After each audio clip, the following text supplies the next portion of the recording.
So what about the other 1% of the UFO phenomenon? Has there ever been legitimate sightings? As promised, we're going to cover this 1% in a future episode. But I'll share with you something a wise man once shared with me. Before we should start focusing on dealing with problems outside our world, we should first focus on solving the problems within our world. And before you can start solving problems within your world, you first have to solve problems within yourself and within your surrounding environment of family and friends. So basically what I'm trying to say is that we have priorities that we need to focus on first and foremost so we can successfully build our lives and our minds. Now, it's no secret that the difference between what the government knows about UFOs and aliens and what is shared or released to the public is extremely enormous. And unfortunately, governments and several organizations on Earth are taking advantage of the UFO phenomenon to achieve worldly agendas. So why do we see particle beams, huge ones, firing at things that are, you were saying 200,000 Gs? Yep. I mean, go over that. Well, because I think it's part of a test for if there are bad guys out there. Or maybe they're doing preparations for faction. We may be looking at more than one faction.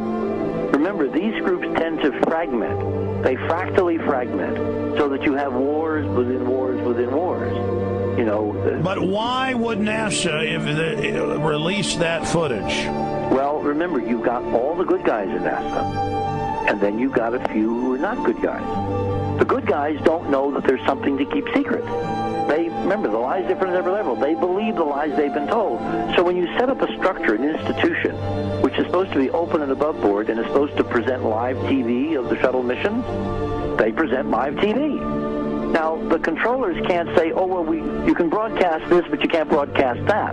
Because the honest guys will then say, sure. Well, why can't we broadcast that? So people always say if this was happening, it would come out, and it is coming out. Well, I mean, I agree with you. When you've got the Catholic Church saying we need to love the aliens, they're our brothers, when you've got every major denomination saying it, when you've got all the movies, and you've got, in the 80s, huge programs at the Olympics with aliens landing, fake aliens, and you've got huge things the size of 3 football fields floating over Dallas and stuff all over the place.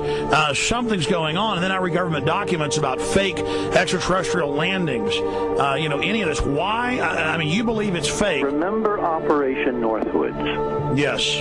Okay. Or we can go to the, September 11th. Governments do huge, big things to sway populations at key nodal points in history. They love hoaxes. Yeah, well, it's manufactured history is what it is. We are building, all my UFO friends, I need to shake them because they're so, frankly, they're extremely naive, Alex. They really believe we're building toward disclosure. I believe we're building toward a mass, carefully manufactured fake event where ETs, who are really humans, who are really part of this secret clique, who are probably Nazis, who have developed or perfected their technology from World War II, which is why you've got to get, Joseph on. They are going to basically fake out the world.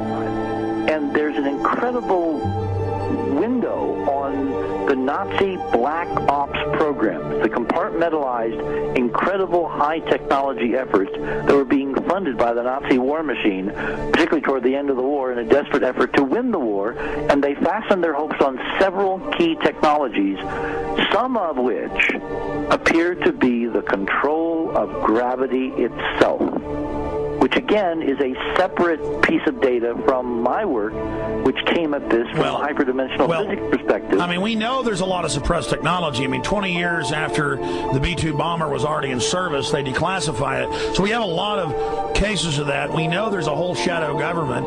This is technology in physics, Alex, that would make anything you think you know like a candle flame compared to a hydrogen bomb. This is a physics that literally allows you to rearrange time.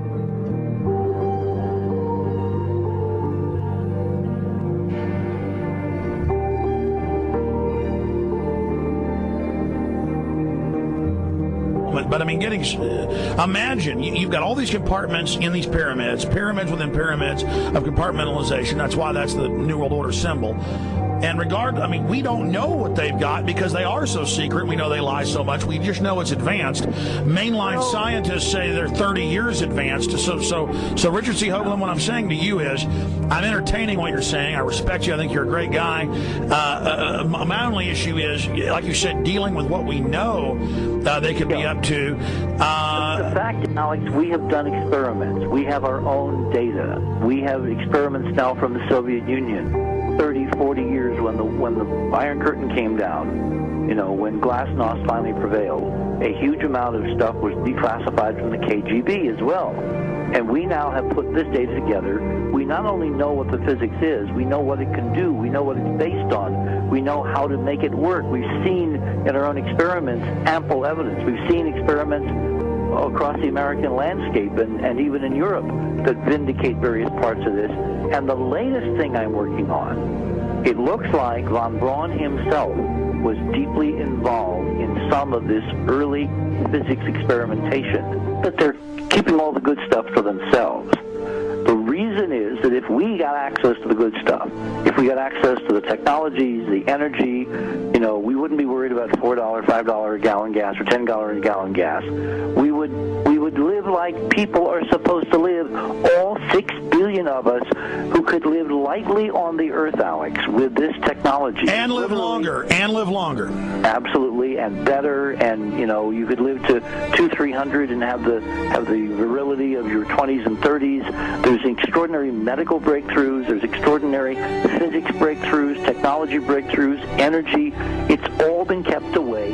Think about it. We're already on a planet hurtling through space, all these wonders around you, and you've been taught it's bizarre to question, and that's because there's so many kooks in the alternative movement who do talk about ridiculous, Hollywood-style green men, instead of really looking at the shadow government and all these crazy secret societies that are admittedly running NASA and the shadow government. Now, ladies and gentlemen, during this talk that I'm going to give you, I'm going to explain to you the history of this phenomenon, who the secret government really is, and I will name them by name, the beginning group, the study group. I will tell you who they are today. I'm going to tell you what this is all about. I'm going to tell you who's selling drugs to your children, and I'm going to tell you why the United States government is afraid for you to find out what the truth is regarding UFOs.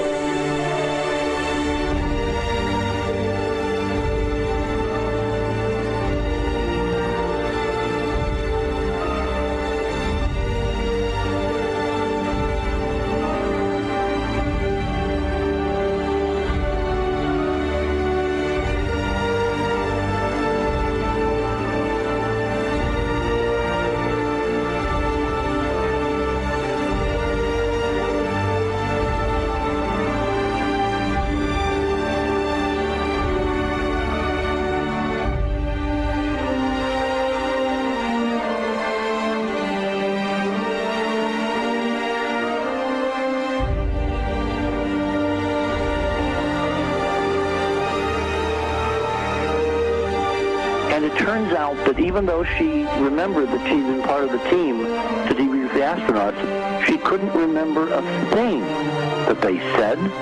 She couldn't remember why she no longer was working with NASA. She couldn't remember. In other words, her memory lapses were enormous, and I don't think they were feigned, because we now found the same pattern in all the flight crews. Because the awful truth, Alex, is they have been brainwashed. They have been mind controlled.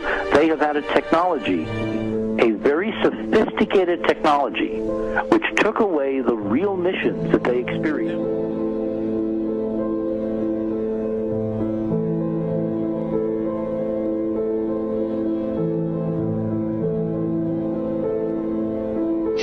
Sorry.